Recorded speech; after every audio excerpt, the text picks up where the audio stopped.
Hello dear student. तो आज प्रश्नावली 3.1 में जो क्लास 10th का मैथमेटिक्स है इसका हम लोग प्रश्न जो है 2 इसको आज हम लोग हल करेंगे। और इससे पहले का जो प्रश्न है प्रश्न नंबर 1 या इस चैप्टर का जो उदाहरण है 1 2 3 इस सारे का वीडियो या चैप्टर 2 का या चैप्टर 1 का किसी भी तरीके का आपको वीडियो चाहिए तो आप डिस्क्रिप्शन बॉक्स में जाके उसके लिंक से आप देख सकते हैं या आप आई बटन पर क्लिक करके भी इस सारे वीडियो को बारी बारी से देख सकते हैं। तो चलिए आज का वीडियो हम लोग स्टार्ट करते हैं। तो चलिए इस प्रश्न में है कि क्रिकेट टीम के एक कोच ने, यानी कोच जो होता है वह क्रिकेट टीम का बागडोर संभालता है, ने रुपया का सिंबल है 3900 रुपया में 3 बल्ला, कितना बल्ला 3 बल्ला तथा 6 गेंद, कितने गेंद 6 गेंद को खरीदा। बाद में उसने एक बल्ला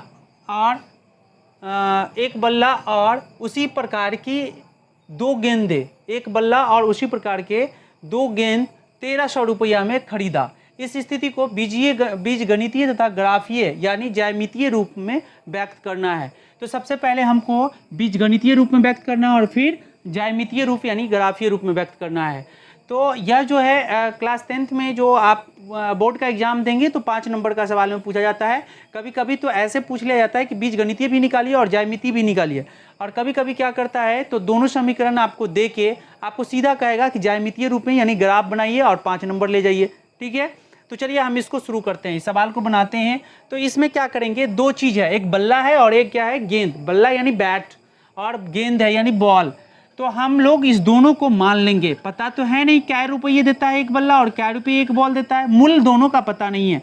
तो माना कि हम लोग मान लेंगे एक बल्ले का मूल मान लेंगे, हम लोग मूल मान लेते हैं x रुपया था, तथा x आप PQR कुछ भी मान सकते हैं, हम XY में मान रहे हैं, x रुपया था तथा माना कि एक गेंद का, ठीक है, गेंद का मूल y रुपया था। ठीक है, एक को x मान लिए और एक को y मान लिए। अब लिखेंगे यहाँ से प्रश्न से, क्या लिखेंगे प्रश्न से।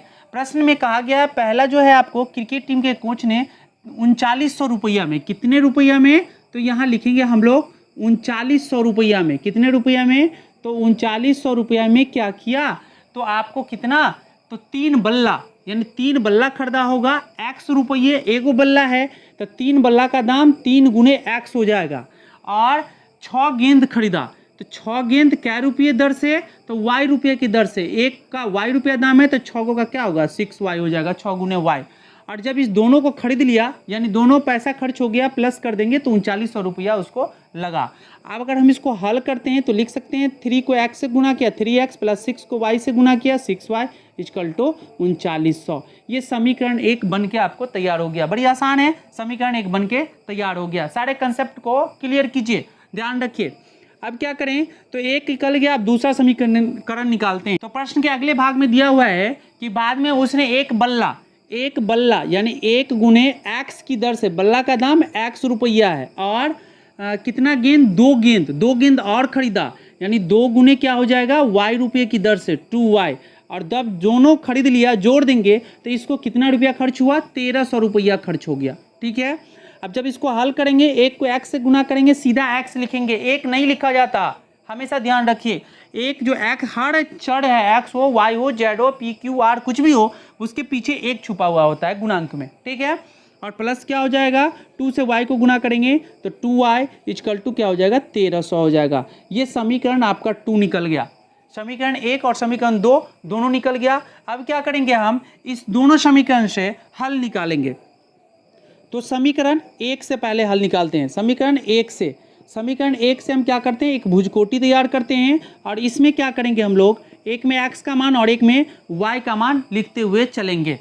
और x y का मान कम से कम हमको कितना चाहिए, ये हल कितना चाहिए, तो एक रेखा बनाने के लिए कम से कम 2 बिंदु तो हमें चाहिए, तो 2 हल निकालने होंगे। लेकिन आप कोशिश कीजिए कि कम से कम 3 बिंदु आप निकालेंगे तो आपका सवाल कभी गलत नहीं होगा, क्योंकि ये सरल रेखा होता है और सरल रेखा 3 बिंदु होने के बाद आपको पता चल जाएगा कि ये सवाल गलत हम जो है गलत बना रहे हैं या सही बना रहे हैं। तो कम से कम आप 3 निकालेंगे, हम 2 बना के आपको दिखा रहे हैं। चलिए क्या करेंगे, तो x का वैल्यू आपको निकालना है समीकरण 1 से। तो समीकरण 1 मेरा क्या है, तो 3x plus 6y equal to 3900। अब हम इसमें से एक का मान मानेंगे, माना कि, या x को मानिए, एक चर किसी को मानना होगा, तो हम x को मान लेते हैं। माना कि x बराबर, तो चलिए इस x का मान हम लोग कुछ मानते हैं। मानने के लिए हम कुछ भी मान सकते हैं, लेकिन आपको पता होना चाहिए कि जब आप ये ग्राफ बनाते हो तो यहाँ पे 1 2 3 प्लस में 0 यहाँ होता है और इधर माइनस वाली संख्या होती है, यानी या तो प्लस वाली संख्या या माइनस वाली संख्या या तो 0 होता है, यानी ये क्या होता है, पूर्णांक संख्या होता है। तो आप पूर्णांक संख्या माने और पूर्णांक संख्या दूसरे चर का भी मान पूर्णांक संख्या ही निकाले, ताकि आपको क्या हो, ये ग्राफ बनाने में दिक्कत ना हो। या भिन्न वाली संख्या या दशमलव वाली संख्या या आपको रूट वाली संख्या आ जाएगी तो आपको बहुत दिक्कत होगी इसको ग्राफ पे बनाने में, इसलिए आप पूर्णांक संख्या पर ही बनावे। तो चलिए हम यहाँ पे क्या करते हैं, x का वैल्यू कितना ले लें। अगर हम यहाँ पे x का वैल्यू 3 ले लेते हैं, 3 लेते हैं तो देखिए 300 ले लीजिए, 300 लेते हैं तो 3 3 900, 900 घट जाएगा, 3000 6 से कट जाएगा, ठीक है। तो हम क्या करते हैं, x का वैल्यू 300 ले लेते हैं, यानी 3x plus 6y equal to 3900 जो है यहाँ आ जाएगा 3 गुने x का वैल्यू 300, ठीक है, प्लस 6y इक्वल टू 3900, ठीक है। अब क्या हो जाएगा, 3 तिया 900 प्लस हो जाएगा 6y इक्वल टू 3900। अब क्या आएगा, तो 6y को बाईं तरफ और बाकी जो भी बचे हुए हैं इसको दाहिनी तरफ ले जाते हैं, तो ये प्लस में है, अभी इधर जाएगा दाहिनी तरफ, तो ये माइनस में सिंबल घट जाएगा, ठीक है, माइनस हो जाएगा। या क्या हो जाएगा, 6y बराबर 3900 में से 900 घटाएंगे तो आपको आएगा 3000। इसीलिए y बराबर जब आप निकालेंगे तो 3000 को ऊपर और 6 को क्या करेंगे, नीचे, क्योंकि यहाँ पे क्या है, गुना है, और जब ये बराबर के उस पार जाएगा, दाहिने तरफ जाएगा, तो ये गुना भाग में बदल के बट्टा हो जाएगा। भाग और बट्टा में कोई अंतर नहीं होता है। अब 6 से काटिए, 6 पंचे 30 और 00 यानी 500। आपने माना था कितना, x का वैल्यू 300, आपको आया y का वैल्यू 500, ठीक है। एक हल आपने निकाल लिया। अब चलिए दूसरा हल निकालते हैं इसी समीकरण से। दूसरा हल निकालने के लिए आप सबसे पहले मानिए, माना कि x बराबर, अब x बराबर आप दिमाग लगाइए कि x बराबर आप क्या मानिएगा। x बराबर यहाँ पे 500 मानते हैं, तो 5 से कितना हो जाएगा, 1500, और इधर घटेगा 1500 तो क्या बचेगा, 2400, और 6 से कट जाएगा, ठीक है। तो ऐसा करके हम लोग मान लेंगे। अगर हम x का वैल्यू क्या मानते हैं, 500, तो ये मेरा जो है समीकरण है 3x plus 6y equal to 3900, या आप लिखोगे 3 गुना x का value 500 plus 6y equal to 3900। अब क्या आ जाएगा, 3 पंचे 1500 प्लस 6y इक्वल टू 3900, या क्या हो जाएगा, 6y को बाईं तरफ और बाकी बचे सभी को दाईं तरफ। 1500 को अगर दाईं तरफ ले जाएंगे तो माइनस में आ जाएगा 1500, क्योंकि यहाँ क्या था, प्लस में था और बराबर के उस पार गया तो वो घट जाएगा। या लिख सकते हो 6y बराबर जब घटाओगे तो ये बचेगा 2400, इसीलिए y बराबर क्या हो जाएगा, 2400 बट्टा 6, और जब काटेंगे 6 चला जाएगा भाग में, जब काटेंगे तो क्या होगा, 6 चौक 24, यानी कितना आएगा, 400। आपने माना था x का वैल्यू 500, आया कितना आपको, 400। चलिए 2 हल तो निकल गए, आप कोशिश करेंगे कि 3 हल निकालें, ठीक है। 3 हल निकालिएगा तो आपका सवाल जो है पूरा पूरा सही निकलेगा, ठीक है। चलिए आप क्या करते हैं, हम लोग अब समीकरण 2 से भी 2 हल निकाल लेते हैं। समीकरण 2 से हम यहाँ पे क्या करते हैं, एक छोटा सा भुजकोटी तैयार कर लेते हैं, और यह भुजकोटी का काम है, इसमें x और y का वैल्यू हम लोग लिखते हुए चलेंगे। समीकरण 2 जो है, हम लोग समीकरण 2 निकाले थे, यहाँ पे क्या था, x plus 2y equal to 1300। तो इसमें हम लोग फिर मानेंगे, माना कि x या y किसी का भी मान लीजिए, एक चर को मान लीजिए, हम x को कि यहाँ पे हमने 700 रखा, तो 700 x बराबर 700, तो 700 घट जाएगा, 600 बचेगा, 2 से कट जाएगा, ठीक है। तो हम ले सकते हैं 700, ठीक है। तो 700 x बराबर क्या करते हैं, 700 लेते हैं, तो x plus 2y equal to 1300, तो x बराबर क्या हो जाएगा, 700, x का value 700 plus 2y equal to 1300। अब क्या आएगा, तो 700, इसको क्या करते हैं, 2y को बाईं तरफ रखते हैं, 1300, और इस 7 को जब बाईं दाहिनी तरफ ले जाएंगे तो ये 700 माइनस में हो जाएगा, ठीक है। अब क्या आ जाएगा, तो या 2y बराबर हो जाएगा, 1300 में से 700 घटाओगे 600, इसीलिए y बराबर 600 बट्टा 2 आ जाएगा, और जब काटेंगे तो ये आएगा 300, यानी x का वैल्यू आपने रखा 700, आपका वैल्यू कितना आया y का 300। ठीक है, आपने एक हल निकाल लिया। एक हल और निकालते हैं, माना कि x बराबर, क्या मानेंगे x बराबर, तो x बराबर मान लीजिए कि यहाँ पे 3 रखते हैं, 300 रखते हैं, 300 घटेगा तो 1000, ठीक है, और 2 से कट जाएगा, आराम से कट जाएगा। तो हम क्या करते हैं, x का वैल्यू क्या करते हैं 300 लेते हैं। तो ये क्या था, यहाँ था x plus 2y equal to 1300, या आप लिख सकते हो x का वैल्यू कितना है 300 प्लस क्या हो जाएगा 2y इक्वल टू क्या हो जाएगा 1300। ठीक है, अब इस सवाल को हम आगे ले लेते हैं। क्या आ गया 300 2y प्लस 1300, तो 2y को क्या करते हैं बाईं तरफ रखते हैं इक्वल टू 1300 दाहिनी तरफ है, और बाईं तरफ से 300 को उठा के ले जाएंगे तो माइनस में 300 दाहिनी तरफ हो जाएगा। या आ जाएगा आपको 2y इक्वल टू 1300 में से 300 घटा लो तो बचेगा 1000, यानी y बराबर जब निकालेंगे तो 1000 ऊपर और यह 2 कहेगा चलो नीचे भाई। क्यों, क्योंकि गुना में है तो ये बराबर की उस तरफ जाएगा तो भाग में बदल जाएगा, और जब काटेंगे तो ये आएगा आपको 500। तो आपने माना था कितना, तो 300 माना था, x का वैल्यू कितना माना था 300, y का वैल्यू कितना आया 500। तो दो दो हल हम दोनों समीकरण से निकाल चुके हैं।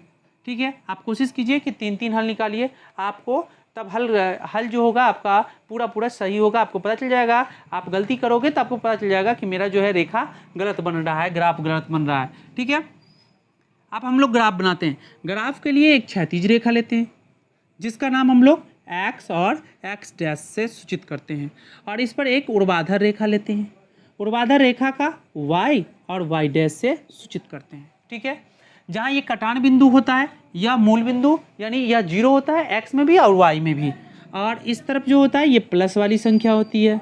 ठीक है, अब देखिए प्लस वाली संख्या में हमको रखना क्या है, अभी तक हम लोगों ने सवाल जो बनाया उसमें एक एक करके हम लोग डिफरेंस में रखते थे, लेकिन आप यहाँ भुजकोटी में देखिए आपका जो मान है वह 100 के डिफरेंस में, मतलब 100 में है, 300 500 400 700 ऐसा करके है। तो हम लोग क्या रखेंगे 100 के डिफरेंस में रखेंगे, 100 200 300 400 500 600 700, क्योंकि सबसे लास्ट हमको सबसे ज़्यादा कितना है 700 है, तो 700 पे भी मेरा काम चल जाएगा। या एक बढ़ा के आप ले लें, और इस तरफ क्या हो जाएगा माइनस में हो जाएगा, संख्या क्या हो जाएगी इस तरफ माइनस में, यानी -100 -200 -300 -400 -500 -600 और -700।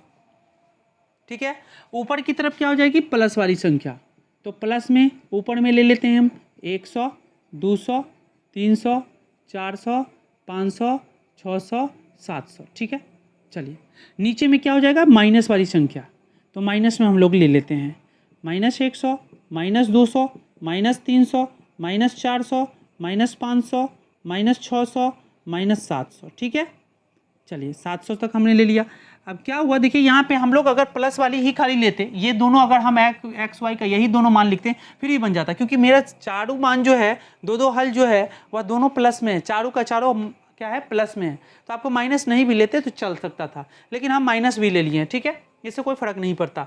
अब क्या करते हैं, पहला समीकरण से हम लोग पहला रेखा बनाते हैं। तो पहला क्या है, x का वैल्यू 300 y का वैल्यू 500 प्लस में, x का वैल्यू चलिए प्लस में खोजते हैं 300, y में प्लस का वैल्यू खोजते हैं ऊपर की तरफ 500, तो ये इधर की तरफ बढ़ेगा, ये इधर की तरफ बढ़ेगा, और यहाँ पे आके आपको एक बिंदु मिल जाएगा जिसका बिंदु का जो निर्देशांक होगा वह x का वैल्यू पहले लिखोगे 300 और y का वैल्यू बाद में लिखोगे 500, कोष्ठ में घेर देना है। ठीक है, आप देखिए यहाँ पे एक बिंदु हमें मिल गया, दूसरा बिंदु हम लोग खोजते हैं दूसरे हल से।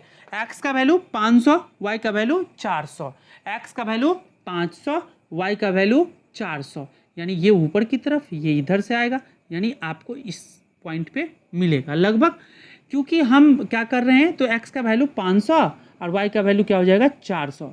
अब देखिए हमको क्या हो रहा है, तो वाइट पे हम बना रहे हैं, इसीलिए आपको थोड़ा सा इधर उधर टेढ़ा मेढ़ा हो सकता है, लेकिन जब आप ग्राफ पेपर पे बनाओगे तो एकदम सरल रेखा ये बनेगा, एकदम सीधी रेखा। अब क्या करेंगे, इस बिंदु को और इस बिंदु को पटरी उठाएंगे स्केल से, इसको क्या करेंगे दोनों को मिलाते हुए एक रेखा हम लोग खींच लेंगे। ठीक है, चलो एक रेखा हमने खींच लिया। अब क्या करते हैं, तो ये जो रेखा बना इसका हम लोग नाम रखते हैं। इस रेखा का नाम क्या होगा, जो हमने पहला समीकरण लिया था, 3x + 6y बराबर 3900। चलिए हम यहाँ पर लिख देते हैं 3x + 6y = 3900। ठीक है, पहला रेखा बन गया। अब दूसरा रेखा बनाने के लिए दूसरे भुजकोटी दूसरे समीकरण में चलते हैं।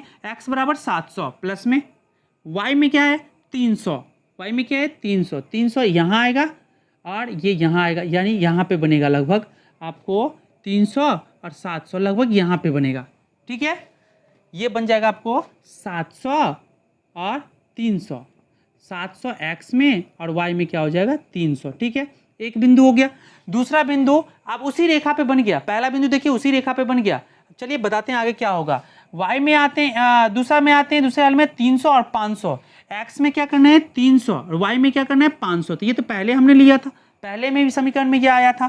तो ये क्या हुआ, दोनों बिंदु अब इसी रेखा पर मिल गया, इसी रेखा पर मिल गया, यानी कि दोनों तरफ से दोनों रेखा एक ही रेखा पर दोनों रेखा आ गया, एक ही बिंदु पर दो रेखा। तो ऐसे रेखा को हम लोग क्या कहते हैं, समपाती रेखा। क्या कहते हैं, समपाती रेखा।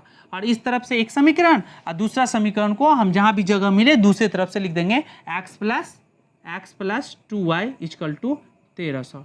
ठीक है, कोई दिक्कत नहीं है। आप इसको कहेंगे समपाती रेखा और इसके अनंत हल होते हैं, बहुत सारे अपरिमित रूप से अनेक हल होते हैं। इसीलिए एक ही बिंदु मतलब पूरे जहाँ तहाँ सब जगह आपको हर जगह इसका एक एक हल निकलेगा, हर जगह ही हल हो जाएगा, इसीलिए ये इसके अनंत हल होते हैं। हम लोग आगे पढ़ेंगे, अगले चैप्टर में इसके बारे में हम लोग अधिक जानकारी लेंगे। अगर आपको इसका स्क्रीनशॉट लेना है तो स्क्रीनशॉट ले लीजिए।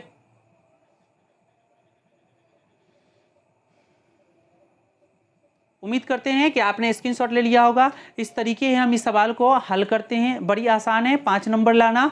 और आपको आप क्या करें तो आप इंस्टाग्राम पे ये इंस्टाग्राम पर हमें फॉलो कर सकते हैं, या आप इसका PDF चाहते हैं तो आप डिस्क्रिप्शन बॉक्स में जाइए, मेरा टेलीग्राम का चैनल है बिहार एजुकेशन ट्यूटोरियल के नाम से। आप वहां जाके सारे चैप्टर वाइज आपको सभी का PDF आपको मिल जाएगा। ठीक है, थैंक यू फॉर वॉचिंग।